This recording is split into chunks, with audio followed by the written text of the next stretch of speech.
Three. Welcome to the Step Change podcast from me, Mike Foster, the Entrepreneur's Mentor.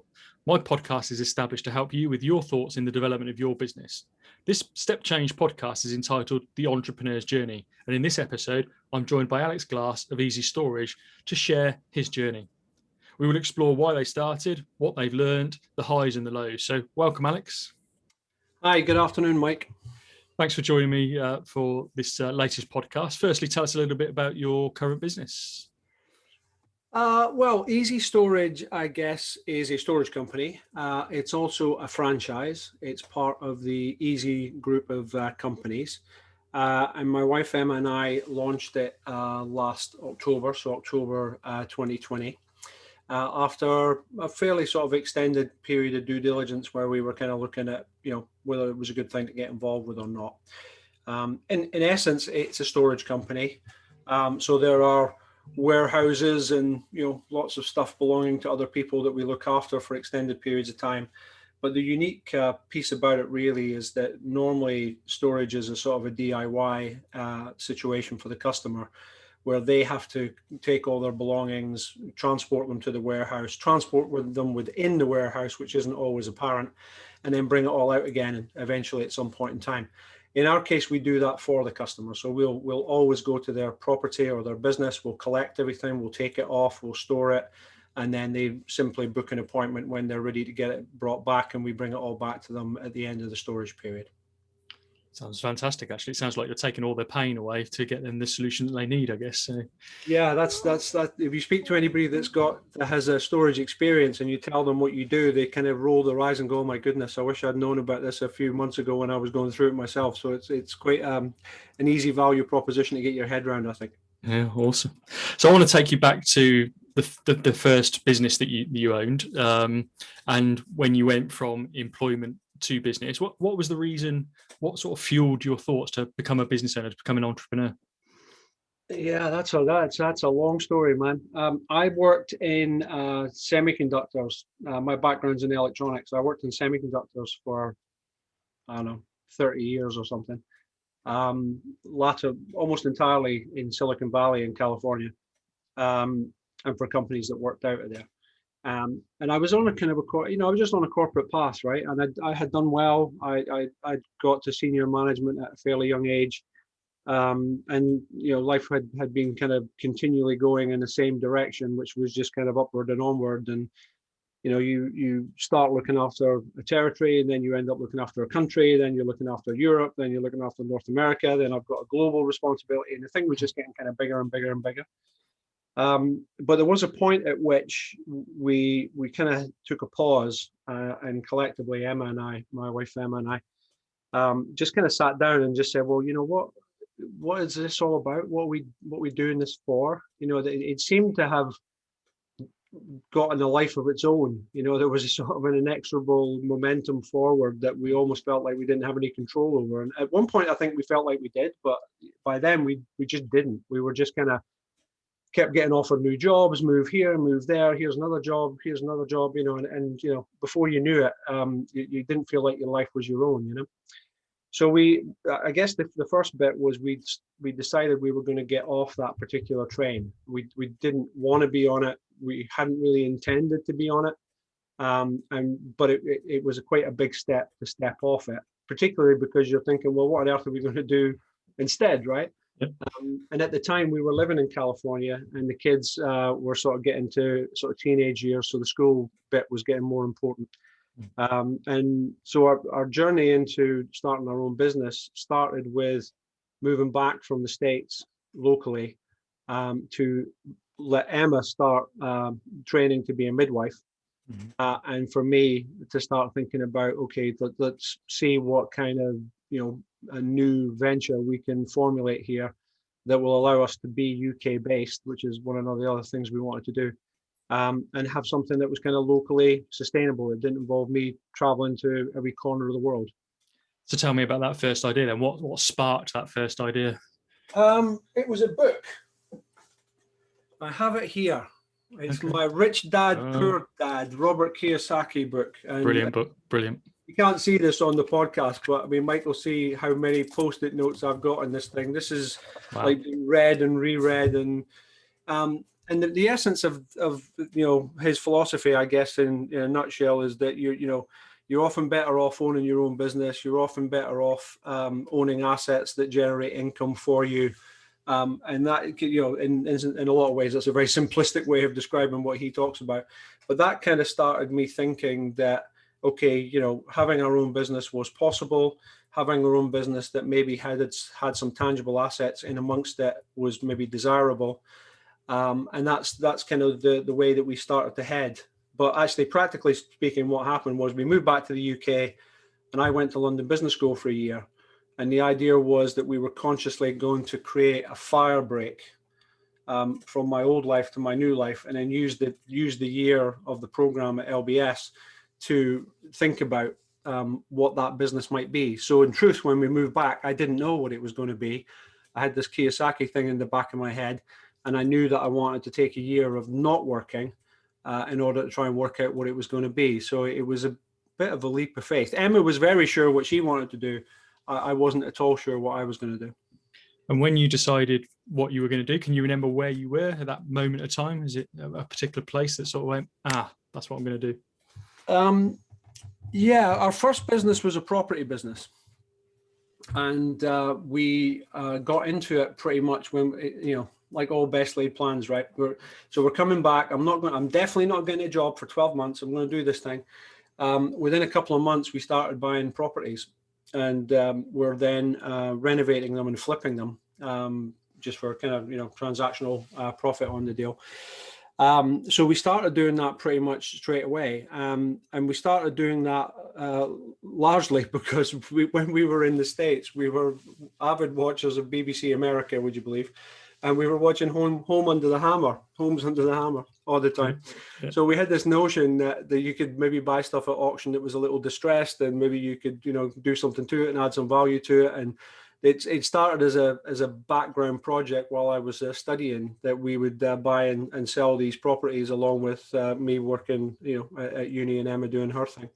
So I'm afraid I can't remember his name now. Martin something or other, isn't it? And Lucy were the guys that you have. Robert, Martin, and Lucy were the three catalysts for the journey that we ended up on.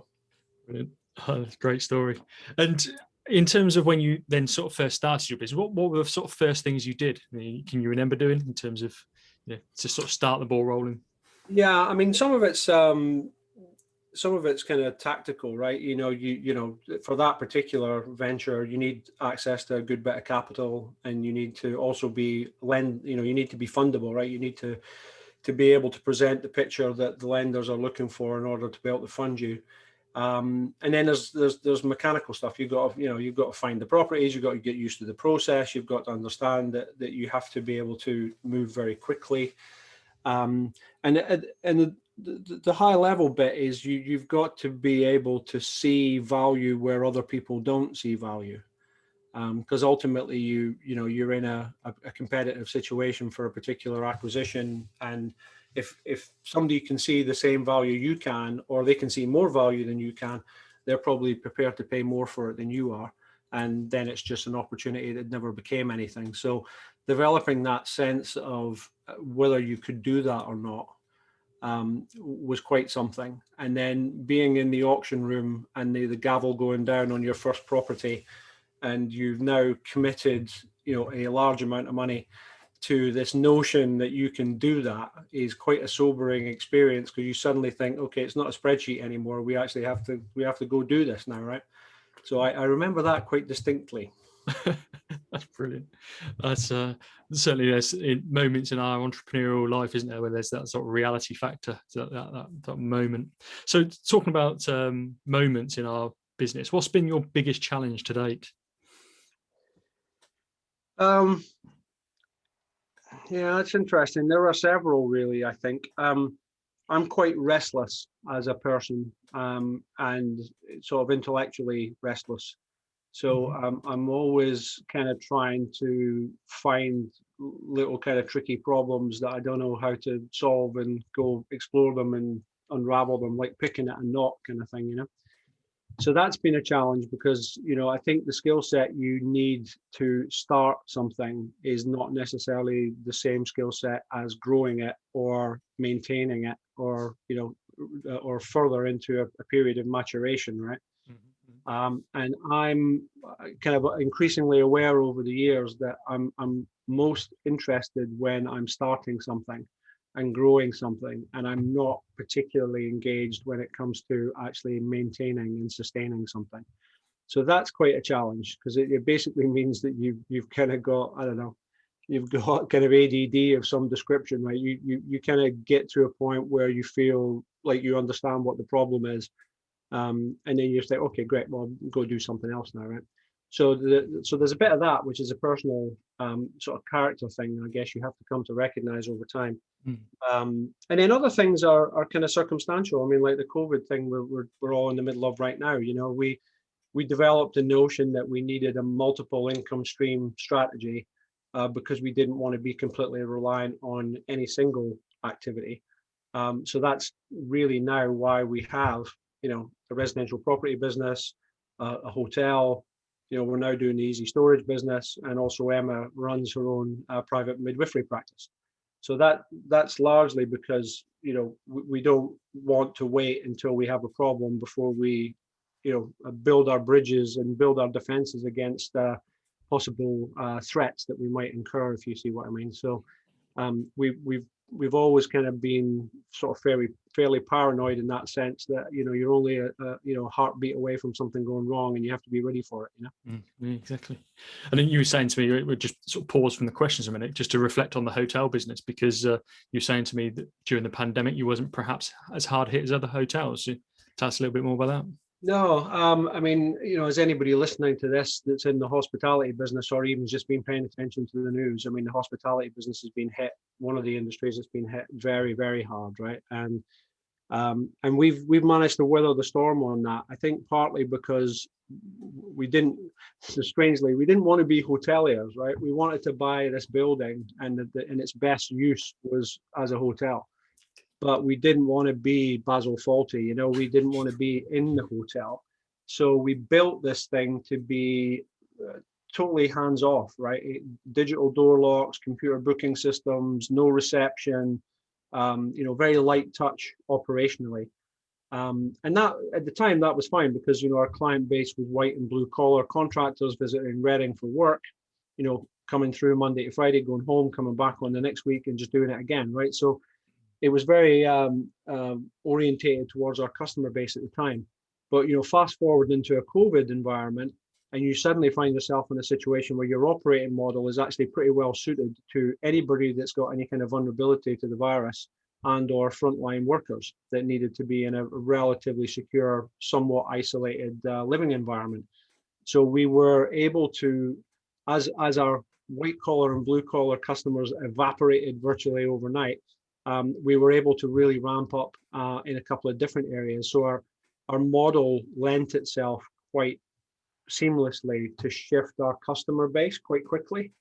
So actually, I feel sort of a bit embarrassed to say it, but we actually had a pretty good year in 2020, because we were well positioned to cater to a different customer base. And now the challenge is, of course, we're coming out of that. So, now we have to migrate again. And, do we continue doing what we're doing? Is that customer demand going to maintain itself? You would imagine our traditional customer base is going to start coming back to us. How do we manage that transition? Do we consciously go one or the other? And so, there's another challenge coming our way as we emerge from this situation. I think a lot of business owners will find themselves trying to work out, what's next, right? What happens next, and how do we adapt to this ever-changing situation that we find ourselves in? Yeah, because it's certainly not going to go back to normal, is it, in terms of immediately? So yeah, good point. Right, yeah. So let's flip that the other side then. What's been the best moment as an entrepreneur? Actually, I think it's kind of similar as to what I had when I had a job, really. I always found the most rewarding thing was the people side of it. I think, when you work alongside people that you feel either that you're benefiting from being in and around them, or you're somehow benefiting them being in and around you. I find that terrifically rewarding. And it's been the same in our, small kind of entrepreneurial way as it was when I was kind of working for corporates and things, really. So we've kind of consciously not wanted to be operationally involved in our business on a day-to-day basis. The old, you ever read that book, The E-Myth Revisited and things? It's on your shelf there. Yeah, I can see it. So, that's another one that really resonated with me. That classic conundrum of being an owner-operator and being just completely handcuffed to your business and not having a life and all that kind of stuff, right? So we've consciously built teams quickly from early stages in order to be operationally free. And in doing that, it's meant that we've built some really nice teams with some great people that have really thrived in that environment, that they could really feel like they had a real piece of what we were trying to build, and that they really owned it. They weren't just working on it. They had a piece of it, and it felt like it was theirs as much as it was ours. And I think that's happened to us a couple of times now since we've started these smaller local businesses. And it's nice when it works out, right? I mean, it's nice, when the business stays around, and it's nice when you're able to pay your bills and all that kind of stuff. So don't get me wrong. I mean, it's nice to, our property business has been going since 2007 now, so we've got a little bit of longevity there. So you enjoy that bit too, but I think that's the bit I reflect back on, that that we've really kind of I think that we've impacted people in a positive way along the way, and I think that's important to me, at least. Yeah, and I certainly know from all our engagements and people in the network that talk about you do reflect as you being a people person. So that's a nice reflection. That's your best moment as well. So what one tip would you share with other entrepreneurs then? Yeah, I'm kind of I'm like from the Nike school of management as far as that goes. It's to just do it, right? I mean, I think the hardest thing, I think, is taking the first step. And depending on your environment, like when we did it, the environmental situation wasn't good, right? Because everybody that you knew, everybody that you worked with, your family, the whole thing, we're all immersed in a kind of a job sort of mentality where we were at the time. So there isn't really a great deal of support for this idea that you're going to blow the bolts on this thing, move home. You don't know what your job is. Hold on a minute. All that stuff creates an awful lot of inertia. There's a lot of stuff pulling you back the way that you came, and I think those first steps are hard to take. So I would say just do it and learn fast. Your plan means nothing 2 minutes after you finish writing it. You need to remember that you just made it up. It didn't come down off the hill with on a tablet with Moses. You made it up. You probably got some stuff wrong. Learn fast and move, but always be making decisions and always be moving forward, but just learn. Don't be so stuck on what you thought the first thing was that you can't let go of it. You need to be, in my view anyway, you need to be very nimble and not really hold on to things too hard. In that sense, I don't know if does that kind of make sense. I love it myself. Yeah, I love it myself. I think I always say to business owners that what you do will give you an outcome, and it's what you learn from that outcome that is then your future. If you don't do it, you don't learn from anything. Only, like you say, what you probably made up in terms of the business plan anyway. What one thing have you perhaps learned then that you'd never do again? It's back to people again. People are so central. I don't think it matters really what kind of venture you've embarked upon. We've had a mixed experience of working with other people. Once because there were simply just too many people involved in the venture, and that's just a headache. It's just the proverbial herding cats, right? You can't get anybody to agree what time it is or what day of the week you're going to have the meeting on. It's just very. I found it very, very hard.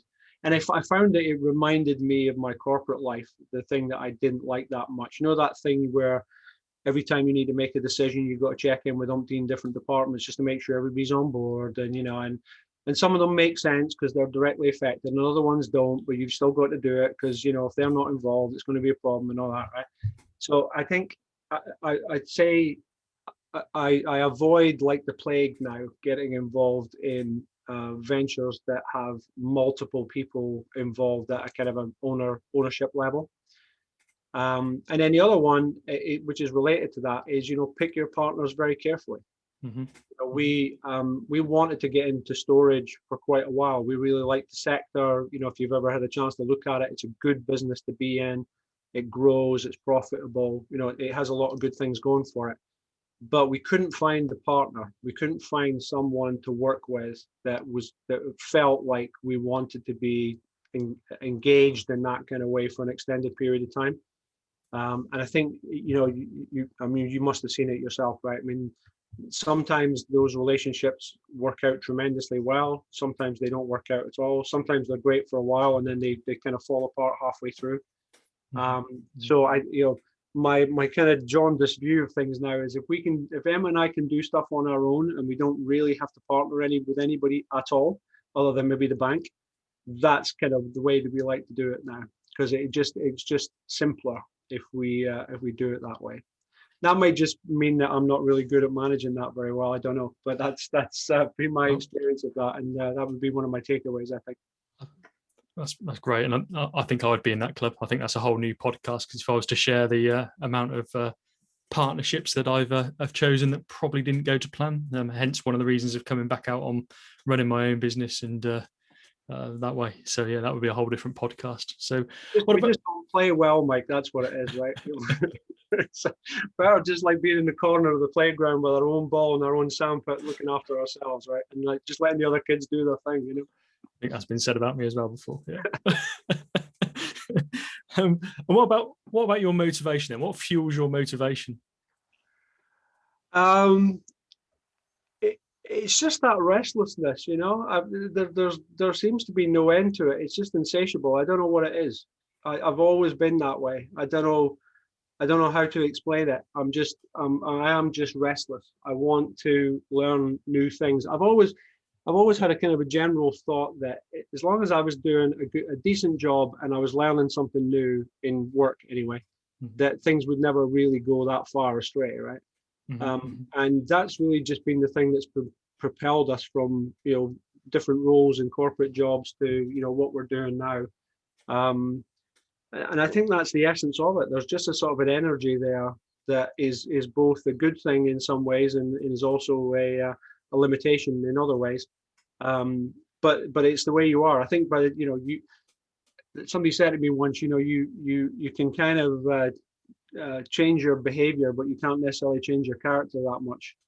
And I kind of buy into that. So you kind of, you know, that you're wired that way, and you know in certain circumstances it makes you behave in a certain way, which sometimes can be good and other times it can be not so good, right? So, you know, one of the things I find difficulty with is like trying to, you know, I'm talking about books a lot. You know, the Seth Godin book, the dip. Mm-hmm. I always find that difficult working out whether I'm in a dip or a cul-de-sac, because my brain always says, no, I'm in a dip. There's a way out of this, and I just haven't found it yet. And then obviously in the book, obviously it says, no, sometimes you're in a dead end, right? And you just need to realize you're in a dead end and get out of there. I find that hard because my mind is always thinking, no, there is a way out of this. I just haven't worked out what it is yet. And another great recommended reading book there, certainly. So is Emma the other side of the equation in terms of keeping you on the yang? Yeah, no, she is really. I mean, Em's a sort of a very much a sort of a grounding factor. You know, she sort of describes me as a balloon on a bit of string that is anchored to the ground by her holding onto it, and that's not far off true. So, you know, whilst, you know, I'm kind of more like, hey, yeah, let's do this, it'll be fine, we'll work it out. Em's like, well, hold on a minute, you know, what happens if that doesn't work out, and, you know, maybe we've got to do something else. So we're very complementary in that sense. My sense for danger and risk is not that great, and Emma's is pretty good. So Superb. and she keeps me on the trainer wheels most of the time. But now we I think that's another key thing. I mean, if you're going to work with your partner, your family, your life partner, you have to work out, where you stop and where they start, and then where work stops and where life starts as well, right? So we've been doing that for a few years now, and I think we've largely kind of worked out, how we fit together and where our sort of skill sets are. But yeah, no, definitely Emma's the sensible anchor rather than me. Brilliant. And so, what's next? What's next for you then? What's this year hold? What's the future hold? Well, in the immediate time, we've got to take this thing from being a startup to being something more sustainable, and we have to get out of it operationally. So first sort of principle really, first principle, make sure the thing actually works, and we can grow it and do a good job for our customers and everything else that goes with that. But for us personally, we are already building the team that will give us the operational freedom that we need, and that we must have. We didn't get into this to take on full-time jobs at this point in our lives. We took this on because we thought it was a business that we could build a team around, and that had some longevity to it. So I would say for the rest of this calendar year and probably into the first part of next, it's really about getting to a point where we are involved directly in the business for sure, but we're not operationally involved every day.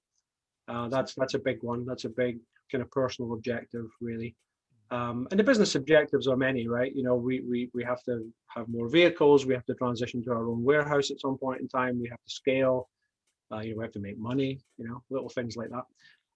So those are the things that kind of preoccupy us most at the moment. And I think the other thing is, we've ended up in a kind of a portfolio type scenario. So we can't lose sight of the other stuff. We are somewhat preoccupied with storage right now, but our property business needs attention.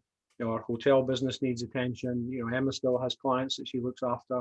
So, we can't be completely myopic, although we are kind of proportionally balancing our time towards the storage venture at the minute. Yeah, excellent.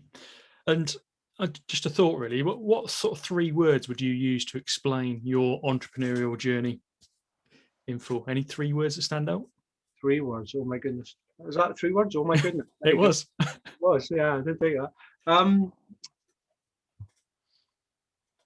That's interesting. I think one would be kind of accidental. Okay. I didn't set out to be this way. It just kind of happened over time. Actually, it's funny, the entrepreneur thing, it doesn't always sit comfortably with me, because I'm not sure, I don't know how entrepreneurial we really are, because we tend to go for franchises, and I kind of think that's almost like a safe harbor in some ways. You're not taking the full risk of starting something completely from scratch off your own back. You're kind of looking for people to guide you along the way. So I would say, one is accidental. What's the other one? The other one is, I need 2 more, don't I? Oh my goodness, there you go. You put me on the spot, Mike, and now I'm struggling with that. Did you throw the spot there? That's cool. No worries. So if people want to know a little bit more about your businesses, how would they find that out, Alex? Well, we're on LinkedIn, so if you have a look for Alex Glass and probably put easyStorage in, that's probably the one that will pull me up on LinkedIn most easily. You can certainly reach me at alex.glass@easystorage.com. And yeah, we're quite kind of active, as you know, Mike, in a lot of the networking stuff that you're involved in, as well as some other things. So you'll probably just see us around the place. We're kind of like the proverbial bad pennies. We just keep popping up in different spots right now. And if it's not me, it's not Emma. So if there's somebody on a networking call and they're wearing bright orange t-shirts or something, chances are it's probably us. And look out for those big orange vans. Yeah, indeed. Yeah. Brilliant. Alex, thanks very much. Really, really enjoyed the conversation. Thank you for sharing your entrepreneurial journey and the insight in terms of that journey with us. You're welcome, Mike. It was fun. I enjoyed it too. Thanks, Alex. So thank you for listening to my latest Step Change podcast. As always, I hope you found the content interesting, thought-provoking, and useful in the development of your own business. Please do subscribe to this podcast, and when I release the next episode, you'll be one of the first to know.